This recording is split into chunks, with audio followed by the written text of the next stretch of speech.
बिस्मिल्लाहिर्रहमानिर्रहीम रब्बि इश्रह ली सदरी वयस्सिर ली अमरी वहलुल उक़दतम मिन लिसानी यफ़क़हू क़ौली रब्बि यस्सिर वला तुअस्सिर वतम्मिम बिल खैर। Today we are gonna start neoplasia. अब neo means new, plasia means growth. So neoplasia is abnormal mass of tissue growth of which exceeds and is incoordinated with normal tissues in body and continue to persist in same excessive manner even after cessation of stimuli. ठीक है, यानी कि एक ऐसा abnormal mess होता है tissue का, उसकी ग्रोथ जो है वो नॉर्मल टिश्यू के कंपैरिजन में ज़्यादा होती है। एक तो वो एबनॉर्मल मैस होता है, दूसरा उसकी ग्रोथ एक्सीड कर जाती है और इनकोऑर्डिनेटेड होती है नॉर्मल टिश्यू के कंपैरिजन में, ठीक है। और तीसरा वो परसिस्ट करता रहता है सेम एक्सेसिव मैनर में, इवन जब आपने स्टिमुलाई उसकी ग्रोथ के, यानी कि ग्रोथ के लिए ग्रोथ फैक्टर्स वगैरह की ज़रूरत होती है, इवन जब आपने स्टिमुलाई सेजेशन भी कर दी यानी स्टिमुलाई हटा भी दिए तब भी वो ग्रो करता रहेगा। तो ये डेफिनेशन है और इसमें ये सारी चीज़ें आपको याद होनी चाहिए। न्यू डेफिनेशन क्या है इसकी? A disorder of cell growth triggered by series of acquired mutations affecting a single cell and its clonal progeny, so it is known as monoclonal and with progression it becomes aggressive and aggressive. यानी कि ये ऐसा disorder होता है cell growth का, इसमें बहुत सारी एक्वायर्ड म्यूटेशंस आ जाती हैं सेल के डीएनए के अंदर और उस सिंगल सेल में आती हैं। अब क्या ख्याल है, फॉर एग्जांपल वो एक स्टेम सेल में आ गई म्यूटेशंस। अब स्टेम सेल जितने भी आगे अपने सेल्स बनाएगा उन सब में वो म्यूटेशन ट्रांसफ़र होती जाएगी। मतलब म्यूटेशन किसी एक सेल में एग्जिस्ट की थी उस पेरेंट सेल में, उस पेरेंट सेल से जितने उसके डॉटर सेल्स बनेंगे उन सब में वो म्यूटेशन नियोप्लेसिया। और ये सेल ग्रोथ एबनॉर्मल क्यों हो गई थी? क्योंकि डीएनए का काम होता है प्रोटीन बनवाना और ग्रोथ करवाना। जब डीएनए के जीन्स के अंदर म्यूटेशन आ गई हैं, एक्वायर्ड म्यूटेशंस आ गई हैं, तो उस सेल का जो डीएनए है वो पागल हो जाता है एक तरह से। मतलब वो इतनी रेप्लिकेशन कराता है, इतनी रेप्लिकेशन कराता है, कराता ही जाता है। यानी कि पहले उसके ऊपर ब्रेक्स लगाए हुए थे, अब उसके सारे ब्रेक्स खत्म हो गए, अब उसको मौका मिल गया, अब वो डिवाइड ही डिवाइड करता जाएगा, ठीक है। और जैसे जैसे टाइम गुजरता जाता है प्रोग्रेशन के साथ वो एग्रेसिव हो जाता है। It arises from single cell that has undergone a genetic mutation, right, and it is clonal in nature, mean it is existing from a single parent cell. That's why we neoplasia as a monoclonal thing, right. उसके बाद हमने कहा है कि all cell in neoplasm consist of same genetic composition, क्योंकि जाहिर है वो सेम पेरेंट सेल से आ रहे हैं तो उनकी जेनेटिक कॉम्पोजिशन सबकी सेम होगी। अब when mutation occurs in the cell, survival and growth advantage मिलती है उस सेल को, उसकी वजह से वो सेल जो जेनेटिक म्यूटेशन के साथ होता है इट अंडरगोज एबनॉर्मल प्रोलिफरेशन, और जब वो एबनॉर्मल प्रोलिफरेशन करता है तो नियोप्लाज्म बनता है, ठीक है। और नियोप्लाज्म में क्या होता है? एबनॉर्मल मैस ऑफ टिश्यू है। अब जो एबनॉर्मल सेल्स की प्रोलिफरेशन होती है it is independent of physiological growth stimuli, यानी कि जो नॉर्मल ग्रोथ स्टिमुलाई हैं, ग्रोथ फैक्टर्स वगैरह, वो उसके इंडिपेंडेंट है, यानी कि वो उनके बगैर भी ग्रो करता रहता है। मैंने बताया ना कि बस ये याद रखो कि पागल हो जाता है, क्रेजी हो जाता है, डीएनए इतना क्रेजी हो गया है कि उनकी एबनॉर्मल सेल्स की proliferation is independent of physiological growth stimuli. जो नॉर्मली ग्रोथ के लिए चीज़ें ज़रूरी होती हैं उसको उन चीज़ों से फ़र्क ही नहीं पड़ता। सो it is autonomous in nature, यानी कि किसी चीज़ पर डिपेंड नहीं करता, कहता है मैं अपनी मर्ज़ी अपनी ज़िंदगी का मालिक खुद हूँ, और वो डिवाइड करता रहता है। तो इस वजह से वो जो सेल्स इतनी एबनॉर्मल प्रोलिफरेशन करते हैं उसको हम कहेंगे neoplasia. Now we discuss neoplasm are dependent on the body for oxygen and nutrient. वैसे तो कह रहे हैं मैं ऑटोनोमस हूँ, खुद ग्रो करूँगा, लेकिन न्यूट्रिएंट सारे बॉडी से चुराता है। Tumour is originally apply to swelling caused by inflammation. पहले ट्यूमर का लफ्ज़ इस्तेमाल होता था उस स्वेलिंग के लिए जो इन्फ्लेमेशन की वजह से हो रही है, but now tumour is also known as neoplasm. And now we study oncology, and oncology is study of tumours और नियोप्लाज्म्स। अब ट्यूमर दो तरह के होते हैं, they are benign and malignant. Benign tumours क्या होंगे? When gross and microscopic appearances are innocent, यानी कि वो बेचारी मासूम सी हैं, माइक्रोस्कोप में भी आप देखते हो, ग्रॉसली भी देखते हो, तो वो इतनी खतरनाक नहीं होती। Remain localised and do not spread to other sites, यानी कि जिस जगह पे हैं वहीं रहेंगी, कहीं और नहीं जाएंगी।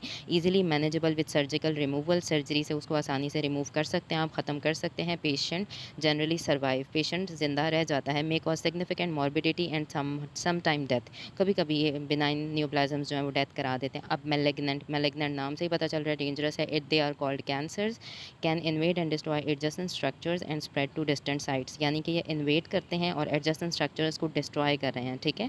और अपनी साइट जहाँ पे मौजूद है ना, सिर्फ वहाँ तक महदूद नहीं रहते, वहाँ से निकल के ये बॉडी के डिफरेंट एरियाज़ में फैल जाते हैं। दैट्स वाई इनके लिए जो लफ्ज़ इस्तेमाल होता है मेटास्टेसिस।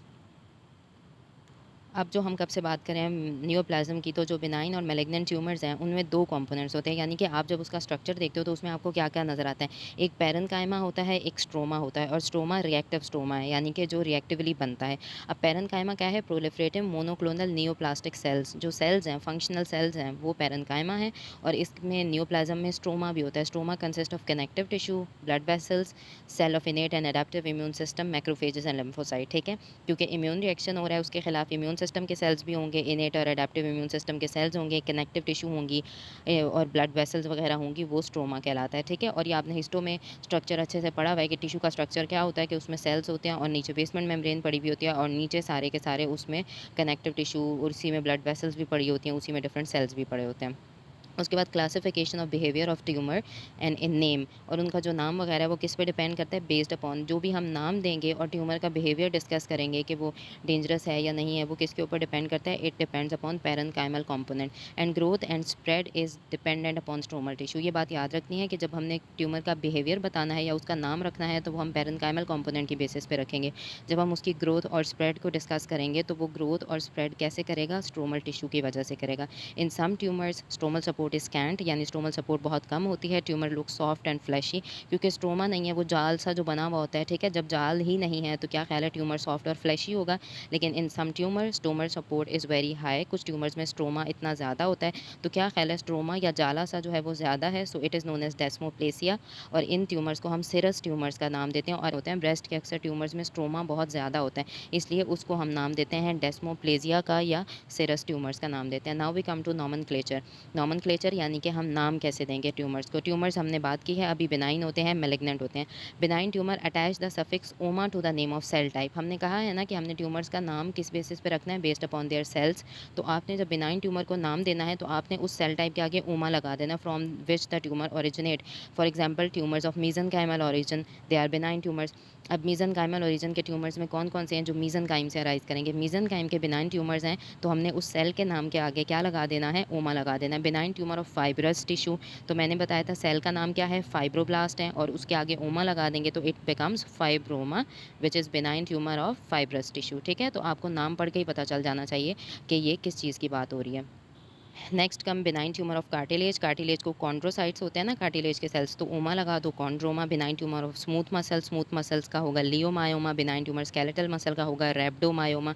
रेब्डो का वर्ड आएगा स्केलेटल के लिए और लियो का वर्ड आएगा स्मूथ मसल के लिए। बिनाइन एपिथेलियल न्यूप्लाज्म, अब जो एपिथेलियम है, एपिथेलियम ऊपर वाली लेयर होती है ना जो सेल्स की, उसको कहते हैं। तो एपिथेलियल न्यूप्लाज्म को बहुत सारे वेज में क्लासीफाई करते हैं, according to cells of origin, के सेल्स कौन से हैं जिनसे वो अराइज हो रहा है epithelial neoplasm, and according to microscopic pattern and architecture, कि उसका पैटर्न क्या है, कि वो जो सेल्स हैं उनका क्या पैटर्न है, उनका आर्किटेक्चर क्या है, वो किस तरह से अरेंज हुए हैं। तो इस बेसिस पे हम जो है वो एपिथेलियल न्यूप्लाज्म को क्लासीफाई करते हैं। Benign epithelial neoplasm which are derive from gland. अब ये सारे हम किसकी बात करें, अब हम एपिथेलियल न्यूप्लाज्म्स को डिस्कस करें। तो बिनाइन एपिथेलियल न्यूप्लाज्म जो ग्लैंड से अराइज करेंगे, क्योंकि ग्लैंड के अंदर भी तो एपिथेलियम होती है ना, तो एपिथेलियल ग्लैंड से जो अराइज करेंगे उनको कहेंगे एडिनोमा। जैसे पिट्यूटरी ग्लैंड है तो उसका जो बिनाइन एपिथेलियल न्यूप्लाज्म है वो कहलाएगा एडिनोमा। एडिनो का वर्ड जहाँ पे आ गया उसका मतलब है gland. Benign epithelial neoplasm producing macroscopically और microscopically visible finger-like projections from epithelial surface, ठीक है। तो इन सब चीज़ों की डायग्राम मैं एंड पे आपको दिखाती हूँ, बस अब कॉन्सेप्ट्स क्लियर करने हैं। बिनाइन एपिथेलियल न्यूप्लाज्म जिसमें या तो विजिबल आपको नजर आ रही हैं या माइक्रोस्कोप पे फिंगर लाइक प्रोजेक्शंस नजर आती हैं एपिथेलियल सरफेस से, उसको कहते हैं पेपिलोमा। इसी तरह benign epithelial neoplasms that produce cystic masses, जो सिस्ट बनाएंगे उसको कहेंगे, अब सिस्ट बनती हैं तो cystadenoma, for example cystadenoma of ovaries, right. Benign epithelial neoplasms producing papillary patterns that protrude into cystic spaces. अब ऊपर वाले जो पेपिलरी पैटर्न सिर्फ पेपिलोमा थे, लेकिन अगर वही पेपिलरी पैटर्न्स उस सिस्ट के अंदर बने हुए हैं तो उसको हम क्या नाम देंगे, पेपिलरी सिस्ट एडिनोमा। और ये किस में होते हैं, ज़्यादातर पैरोटिड ग्लैंड में होते हैं, right. Next we are discussing polyp. Polyp is benign भी हो सकता है, मैलिग्नेंट भी हो सकता है, इट इज़ मैक्रोस्कोपिकल। या पोलिप का आपने यहाँ पेपिलोमा तो मैक्रोस्कोपिक भी थे, माइक्रोस्कोपिक भी थे, but polyp is macroscopically visible projections above a mucosal surface. Polyp एक तो किस पे होगा, म्यूकोजल सर्फेसिस। और म्यूकोजल सर्फेसिस कौन कौन सी हैं, हमारे अक्सर आपने वर्ड सुना होगा ना, नेजल पोलिप हो गया इस बंदे को, तो नेजल म्यूकोजा होती है, उसके अलावा जीआईटी की म्यूकोजा होती है, कोलॉन की म्यूकोजा होती है, तो उसमें भी पोलिप बनते हैं। अब जो फॉर एग्जांपल पोलिप कौन कौन से हैं, कोलोनिक पोलिप्स, एंडोमेट्रियम में भी म्यूकोजा होती है जो यूट्रस की इनर लाइनिंग है, तो उसके पोलिप्स क्या कहलाएंगे, एंड्रोमेट्रियल पोलिप। तो अब तक आपको ये सारे जो बिनाइन ट्यूमर्स हैं इनकी नोमेनक्लेचर आ जाना चाहिए। Next we come to malignant tumours. Malignant tumours arising in solid mesenchymal tissues. अब मेलिग्नेंट ट्यूमर जो कि मीजनकाइमल सॉलिड मीजनकाइमल टिश्यू में होंगे, they are known as sarcoma. Malignant tumour of fibrous tissue, fibrous tissue के जो मीजनकाइमल tissue के हम कह रहे हैं ना मेलिग्नेंट ट्यूमर्स, तो अगर फाइब्रस का मीजनकाइम है ना, फाइब्रस टिश्यू, तो उसमें मेलिग्नेंट ट्यूमर हो रहा है तो फाइब्रो सार्कोमा, अगर उसके मीजनकाइम में आ रहा है। Malignant tumour of cartilage tissue, cartilage के जो हम बात किए ना, मीज़ेनकाइमल टिश्यू वर्ड याद रखना है। तो कार्टिलेज में होगा तो कॉन्ड्रोसार्कोमा। इसी तरह मैलिग्नेंट जो ट्यूमर्स है ऑफ द स्मूथ मसल उसको कहेंगे लियोमायो, लेकिन सार्कोमा। सार्कोमा हमने किसके लिए वर्ड इस्तेमाल करना है? मीज़ेनकाइमल टिश्यूज़ के लिए। उसके अलावा malignant neoplasm of skeletal muscle रेप्टोमायोसार्कोमा।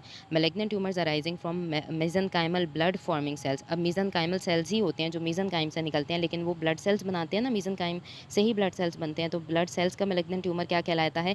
Lymphoma या ल्यूकीमिया। ठीक है, तो अक्सर चीज़ों के नाम आपको याद करने पड़ेंगे, अक्सर वो रूल्स को फॉलो नहीं कर रहे होते, जैसे ल्यूकीमिया या लिम्फोमा। इसी तरह अगर वो एडिपोसाइट्स का है, फैट सेल्स का है, तो it is known as liposarcoma. Malignant tumour of epithelial cells. अब ये सारे हमने मीज़ेनकाइमल सेल्स के मैलिग्नेंट ट्यूमर्स पढ़े हैं। Next we are gonna study malignant tumours of epithelial cells. Malignant tumours of epithelial cell are known as carcinoma. Sarcoma are mesenchymal, epithelial are carcinomas. For example, अगर squamous cell की epithelium है, squamous cell carcinoma, तो इसका मतलब है squamous epithelium का malignant tumour है। इसी तरह अगर मैलिग्नेंट ट्यूमर किसी ग्लैंड की एपिथीलियम का है तो क्या वर्ड होगा? Adeno carcinoma. इसी तरह कुछ ट्यूमर्स हैं जिनको ऐसे नाम से ऐसे लग रहा होता है कि ये बिनाइन है, ओमा का वर्ड लिखा हुआ होता है, लेकिन असल में वो मैलिग्नेंट होते हैं। तो वो आपको ये चीज़ें पढ़ के समझ आती है, मतलब पढ़ के आपको अंदाज़ा हो जाता है कि कौन सा मैलिग्नेंट है, कौन सा बिनाइन है।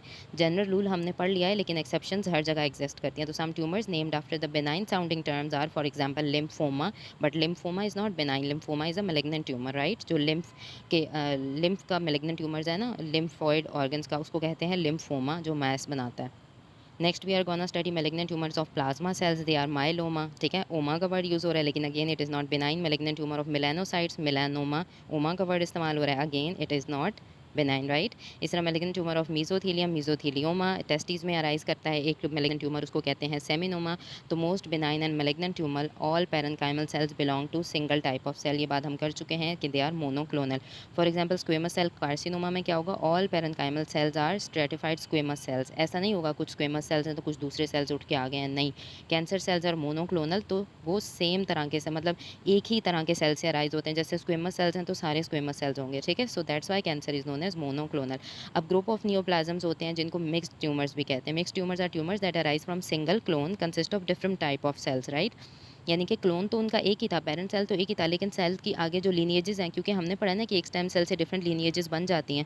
हम मोनोक्लोनल क्यों कह रहे थे? क्योंकि उनका स्टेम सेल एक ही था, तो जो उनका पेरेंट सेल था वो तो एक ही था, इसलिए हम वर्ड यूज़ कर रहे हैं सिंगल क्लोन, लेकिन डिफरेंट टाइप ऑफ सेल्स आगे आ जाते हैं। For example genetic composition is same in every type of cell.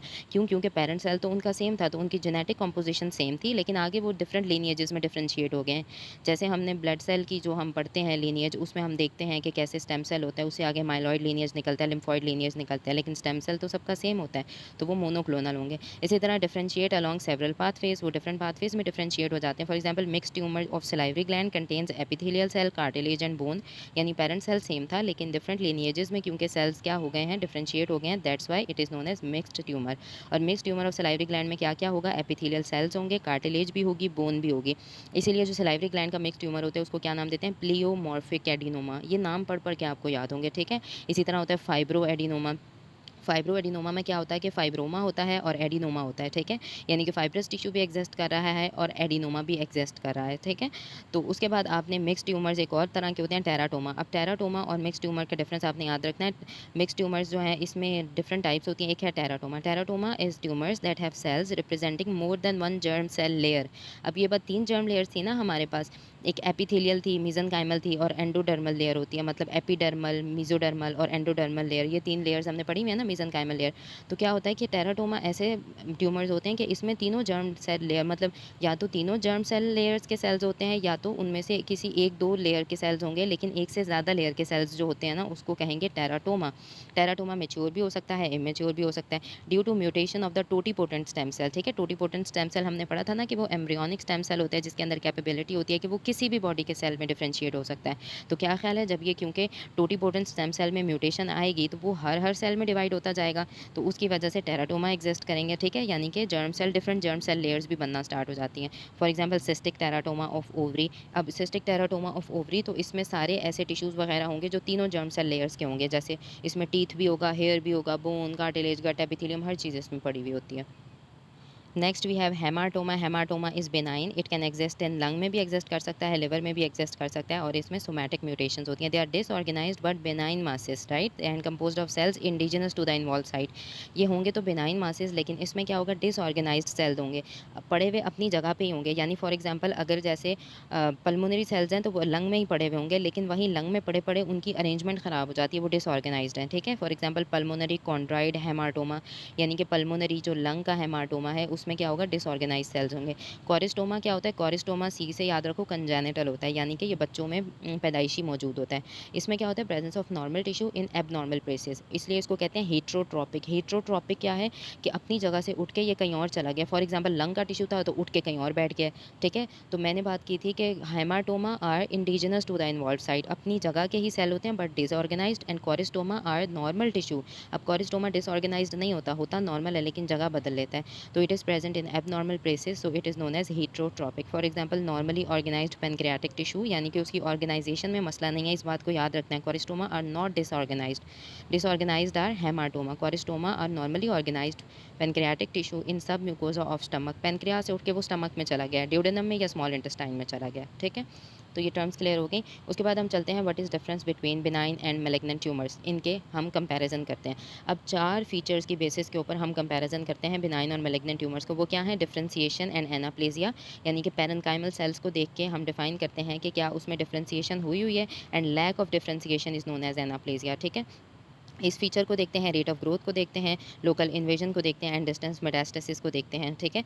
तो अब क्या होता है कि आपने एक बात याद रखनी है, पहला कैरेक्टरिस्टिक जिसकी बेसिस पे हम बेनाइन और मैलिग्नेंट ट्यूमर को डिफरेंशिएट करेंगे, इट इज़ डिफरेंशिएशन। अब क्या होता है कि जो वेल डिफरेंशिएटेड ट्यूमर्स है ना, वो अपना फंक्शन रिटेन रखेंगे, जैसे the extent to which neoplasm cell resemble the normal cell both morphologically and functionally.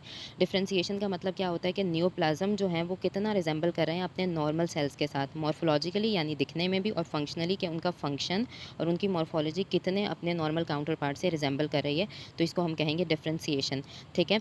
तो फंक्शन भी रिजेंबल करना चाहिए, जैसे फॉर एग्जांपल एपिथेलियम है, एपिथेलियल सेल का नॉर्मल क्या काम होता है कि उन्होंने केराटिन बनाना है, तो अगर एपिथेलियल कोई ट्यूमर है तो वो भी केराटिन ही बना रहा होगा, तो उसकी बेसिस पे हम कहते हैं कि अगर वो वेल डिफरेंशिएटेड होगा तो वो केराटिन ही बना रहा होगा। इसी तरह अगर ग्लैंड्स हैं, ग्लैंड्स कोई ट्यूमर है जो ग्लैंड में अराइज कर रहा है, तो हमें पता है ग्लैंड एक हार्मोन रिलीज करता है, तो अगर तो वो ट्यूमर जो है वो वेल डिफरेंशिएटेड है तो वो वही वाला हार्मोन रिलीज करेगा, राइट। तो एक बात याद रखनी है कि well differentiated tumours resemble the normal sales of the tissues from which tumour has originated, functionally and morphologically वो उसको रिजेंबल करेंगे। लेकिन एनाप्लेजिया क्या होता है, लैक ऑफ डिफरेंशिएशन, जिसमें डिफरेंशिएशन बिल्कुल भी नहीं होती, ठीक है। तो it is considered the hall mark of malignancy, यानी कि जिन सेल्स में डिफरेंशिएशन बिल्कुल भी नहीं है वो तो ऑब्वियसली मैलिग्नेंट है, क्योंकि वो अपने नॉर्मल काउंटर पार्ट जैसा कोई काम नहीं कर रहे होंगे। तो अब एनाप्लेजिया किस वजह से हो सकता है, या तो डिफरेंशिएटेड सेल था पहले डिफरेंशिएटेड था, उसमें डी डिफरेंशिएशन हो गई, यानी कि उसकी डिफरेंशिएशन ख़त्म हो गई, या फिर क्या हुआ, failure of differentiation of stem self, और वो ट्रांसफॉर्म हो गया। या तो वो बेचारा डिफरेंशिएशन हो कर रहा था, उसी पाथवे में उसका फेलियर हो गया, या फिर वो डिफरेंशिएट हुआ था लेकिन उसने क्या किया, अपनी डिफरेंशिएशन को रिवर्स करके डी डिफरेंशिएशन करा ली। तो इन दोनों वजूहात की वजह से एनाप्लेजिया होता है। अब एक जनरल सा रूल पढ़ते हैं, in general benign neoplasms are well differentiated, के जितने भी बिनाइन न्यूप्लाज्म्स होते हैं उनकी डिफरेंशिएशन अच्छी हुई होती है, वो वेल डिफरेंशिएटेड होते हैं, इसलिए वो मॉर्फोलॉजिकली और फंक्शनली अपने नॉर्मल काउंटर पार्ट से रिजेंबल करते हैं। जबकि malignant neoplasms range from well differentiated to undifferentiated, यानी कि मैलिग्नेंट न्यूप्लाज्म्स में रेंज होती है, कुछ वेल डिफरेंशिएटेड होंगे, कुछ डिफरेंशिएटेड नहीं होंगे, कुछ थोड़े डिफरेंशिएटेड होंगे, तो इनमें सारी रेंज एग्जिस्ट करती है। So what are morphological features anaplasia के, क्या क्या होते हैं। जो भी एनाप्लेजिया है ना जो सेल्स का, आप उन सेल्स को जब माइक्रोस्कोप पे देखोगे तो आपको क्या क्या चीज़ें नजर आएंगी, प्लियोमॉर्फिज्म ऑफ सेल्स, यानी कि pleomorphism is defined as variation in size and shape, right. तो एनाप्लेजिया के सेल्स में आपको प्लियोमॉर्फिज्म नजर आएगी, cells within the same tumour are not uniform, यानी एक ही ट्यूमर है, आपने माइक्रोस्कोप पे देखा, वो प्लियोमॉर्फिज्म ऑफ सेल्स होगी, एक ही ट्यूमर में डिफरेंट साइज के सेल्स पड़े हुए हैं, जबकि होना तो ये चाहिए कि ट्यूमर का तो एक ही टिश्यू है तो सेम तरह के सेल्स होने चाहिए, लेकिन वो डिफरेंट तरह के सेल्स पड़े हुए होंगे, and they are ranging from well differentiated normal cells, क्योंकि वेल डिफरेंशिएटेड नॉर्मल सेल्स होते हैं, तो कुछ इसमें वेल डिफरेंशिएटेड नॉर्मल सेल्स होंगे और कुछ अनडिफरेंशिएटेड स्मॉलर सेल्स होंगे, right. Sometimes tumour giant cell में भी प्रेजेंट, अब कभी कभी क्या होता है कि ट्यूमर जायंट सेल्स भी होते हैं, इसमें मौजूद होते हैं, ठीक है। तो आपने ट्यूमर जायंट सेल्स को लाजमी मैक्रोफेज से जो जायंट सेल बनते थे उनसे डिफरेंशिएट करना बहुत ज़्यादा ज़रूरी होता है। ट्यूमर जायंट सेल जो होते हैं वो प्लियोमॉर्फिक सेल्स होंगे, राइट, उनके साइज़ और शेप वेरिएबल होगा, और दूसरा जो उनके न्यूक्लियस होते हैं ना वो हाइपर क्रोमैटिक न्यूक्लियाई होते हैं, लेकिन मैक्रोफेजेस के न्यूक्लियाई भी बेचारों के सही होते हैं, उनकी शेप वगैरह भी सही होती है। तो इससे आपको पता चलता है कि वो जायंट सेल ट्यूमर का है या मैक्रोफेज का है। एक प्रॉपर्टी तो हमने पढ़ ली एनाप्लेजिया की, pleomorphism of cell. Second property is abnormal nuclear morphology, यानी कि न्यूक्लियस की मॉर्फोलॉजी एबनॉर्मल है। न्यूक्लियस कैसा हो जाएगा? It becomes larger compare to normal cell. Normal cell में क्या होता है? न्यूक्लियस टू साइटोप्लाज्म रेशियो 1:4 होता है या 1:6 होता है, ठीक है। अगर 1 रेशियो न्यूक्लियस का है तो उसमें 4 गुना ज़्यादा साइटोप्लाज्म या 6 गुना ज़्यादा होगा। लेकिन एनाप्लास्टिक सेल में 1:1 हो जाता है, यानी इतना बड़ा न्यूक्लियस है कि अगर एक पार्ट उसमें न्यूक्लियस का है तो एक ही पार्ट बेचारा साइटोप्लाज्म का होगा। अब क्या है कि और क्या-क्या होता है एनाप्लेज़िया में? इरेगुलर शेप ऑफ न्यूक्लियस होगी due to clumping of chromatin along the membrane. Membrane के साथ क्रोमैटिन क्लंप होके चिपक जाएगा, उसकी वजह से इरेगुलर शेप होगी। They have large nucleolus, they have darker staining because of abundant chromatin, ठीक है।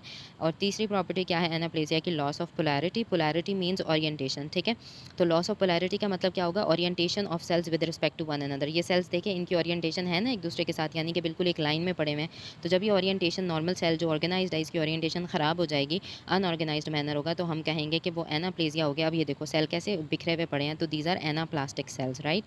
चौथा फीचर क्या है एनाप्लेज़िया का? कि presence of mitosis in undifferentiated tumours. Many cell are in mitosis. जो अनडिफरेंशिएटेड ट्यूमर है, बस आपने ये बात याद रखनी है, जो वेल डिफरेंशिएटेड चीज़ होगी वो ज़्यादा अच्छी होगी, फंक्शन भी उसका नॉर्मल होगा, स्ट्रक्चर भी थोड़ा सा नॉर्मल होगा, माइटोसिस भी नॉर्मल होगी।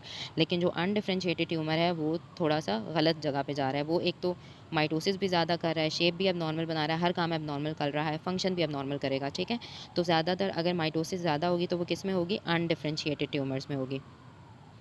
And what does increase in mitosis show? It is indicative of high proliferative activity of parenchymal cells, यानी parenchymal cells ज़्यादा proliferate कर रहे हैं तो mitotic activity ज़्यादा हुई है। Does not necessarily indicate that tumor is malignant। तो अगर mitosis ज़्यादा है तो हमेशा उसका ये मतलब नहीं होगा कि वो malignant है, because mitosis may be present in normal tissues with rapid turnover।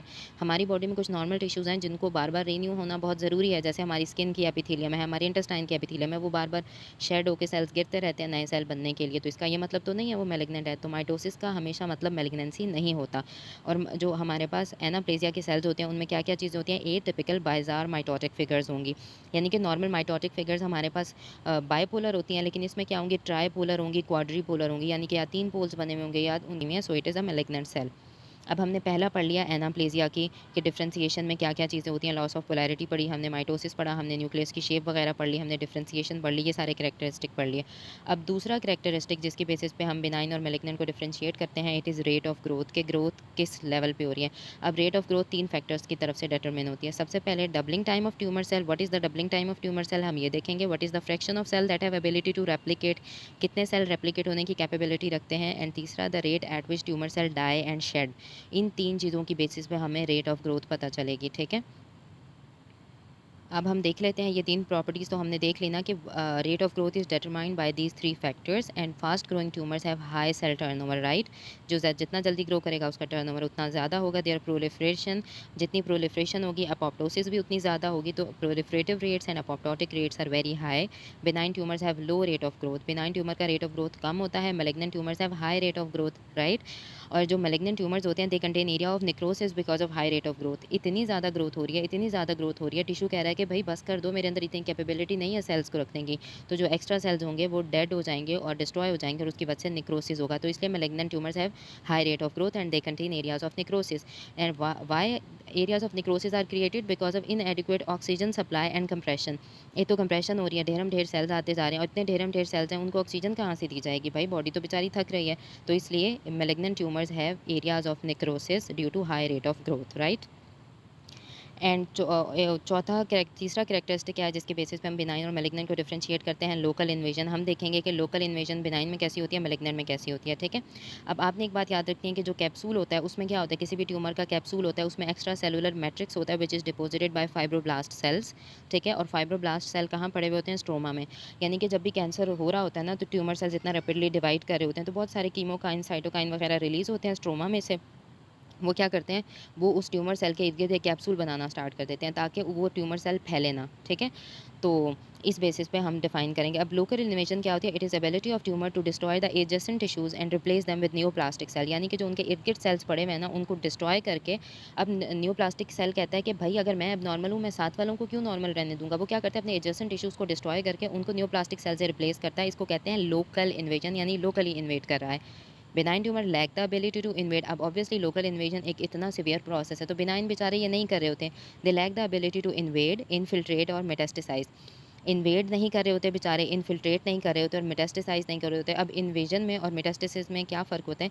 Invasion होता है कि अपने इर्द गिर्द के टिश्यूज़ में जाना है, लेकिन मेटास्टेसिस क्या होता है कि फॉर एग्जांपल अगर आर्म में कहीं पे ट्यूमर हुआ, तो वो ट्यूमर वहाँ से उठ के अनरिलेटेड से साइड पे चला जाएगा, यानी उठ के लिवर में चला गया। अब देखो लिवर कितना दूर पड़ा हुआ है और वो आर्म से किसी तरह से इतना करीब भी नहीं है, रिलेटेड भी नहीं है, लेकिन ट्यूमर हमें लिवर में भी मिल रहा है, उसका मेटास्टेसिस। तो मेटास्टेसिस क्या होता है कि distance implant of tumours that are unrelated to the primary site. ठीक है, तो इन्वेजन और मेटास्टेसिस का डिफरेंस आपने याद रखना है। उसके बाद benign tumour grow slowly, they develop fibrous capsule around them. Aahista Aahista grow कर रहे होते हैं, बॉडी कोशिश करती है कि उनको फैलने ना दे, तो वो अपने इर्द गिर्द कैप्सूल बना लेते हैं, क्योंकि बेचारे बिनाइन होते हैं, इनोसेंट होते हैं। वो कहते हैं चलो बॉडी को इतना डिस्ट्रॉय नहीं करते, कैप्सूल बना लेते हैं कि अपने कैप्सूल की हद तक हम अपनी औकात में रहते हैं, इससे आगे नहीं जाते। Capsule separate benign neoplasm from host tissue. Benign neoplasms are easily palpable and movable. तो टिश्यू की वजह से क्या होता है कि फाइब्रस कैप्सूल की वजह से क्या होता है कि benign neoplasm are very easily palpable. जैसे फॉर एग्जांपल ब्रेस्ट में फाइब्रो एडिनोमा है, ठीक है, तो आप पैल्पेट करते हो तो आपको बड़ा अच्छा सा फील होता है, क्योंकि वो बिनाइन ट्यूमर है। Growth of malignant tumour is associated with invasion भी करेंगे, इन्फिल्ट्रेशन भी करेंगे, डिस्ट्रक्शन भी करेंगे एडजेसेंट टिश्यूज की, और मेटास्टेसिस भी करेंगे। They can not be differentiated from normal tissues. मतलब वो इतने फैले हुए होते हैं, उन्होंने कोई कैप्सूल नहीं बनाया हुआ, तो और नॉर्मल टिश्यू के अंदर इतने फैले हुए होते हैं कि आपको समझ नहीं आती कि नॉर्मल टिश्यू है या न्यू प्लास्टिक है, क्योंकि वो अंदर मिक्स सा हुआ हुआ होता है। They are hardly movable. इसलिए जब आप मैलिग्नेंट न्यूप्लाज्म के अक्सर डायग्राम्स देखो, या अक्सर हॉस्पिटल में आप देखोगे कि फॉर एग्जांपल ब्रेस्ट कैंसर का पेशेंट होता है, तो आप जब उसका मैलिग्नेंट न्यूप्लाज्म होता है ना ब्रेस्ट का, तो आप उसको हिलाते हो, उसकी पूरी ब्रेस्ट हिलती है, यानी कि वो फिक्स हुआ हुआ होता है। जबकि जो बिनाइन जो फाइब्रो एडिनोमा होता है ब्रेस्ट का, जब आप उसको मूव करते हो तो वो ब्रेस्ट टिश्यू के अंदर बड़े आराम से, जैसे माउस नहीं मूव करता, आपके ऐसे हाथों से फिसल रहा होता है, तो वो मतलब है कि बिनाइन है, अपने कैप्सूल में गोल सा अंडा सा बना हुआ होता है। लेकिन जो मैलिग्नेंट होते हैं, एक तो वो स्किन को भी बेचारी को डिस्ट्रॉय करके ऐसे बिल्कुल उन्होंने सख्त सा मैस बनाया हुआ होता है। Penetration of tissues can cause formation of fistula. और अगर ऊपर वाली, अब मैलिग्नेंट है, वो रुक ही नहीं रहे, वो हर चीज़ को डिस्ट्रॉय करते जा रहे हैं, ऊपर स्किन भी पड़ी हुई है। जब उन्होंने स्किन को डिस्ट्रॉय करना है, तो बाहर निकलेंगे और वहाँ सुराख बना देंगे, फिस्टुलास बनाते हैं। ठीक है, चौथा कैरेक्टरिस्टिक जिसके बेसिस पे हम बेनाइन और मैलिग्नेंट को डिफरेंशिएट करेंगे, इट इज मेटास्टेसिस। मेटास्टेसिस क्या है? Secondary tumour implants that are discontinuous with primary tumour and located in the remote tissue. एक तो रिमोट टिश्यू में है, बहुत दूर हैं, प्राइमरी ट्यूमर से अनरिलेटेड हैं, और सेकेंडरी इम्प्लांट्स हैं, यानी कि प्राइमरी ट्यूमर से निकल के बने हैं। Malignant tumours have ability to metastasize. Malignant tumour metastasize करेंगे एंड बेनाइन ट्यूमर मेटास्टेसाइज नहीं करेंगे। ठीक है, तो आपने डिफरेंशिएशन की बेसिस पे, रेट ऑफ ग्रोथ की बेसिस पे, लोकल इन्वेजन और मेटास्टेसिस, इन चार कैरेक्टरिस्टिक की बेसिस पे आपने बेनाइन और मैलिग्नेंट न्यूप्लाज्म्स को डिफरेंशिएट किया है, राइट।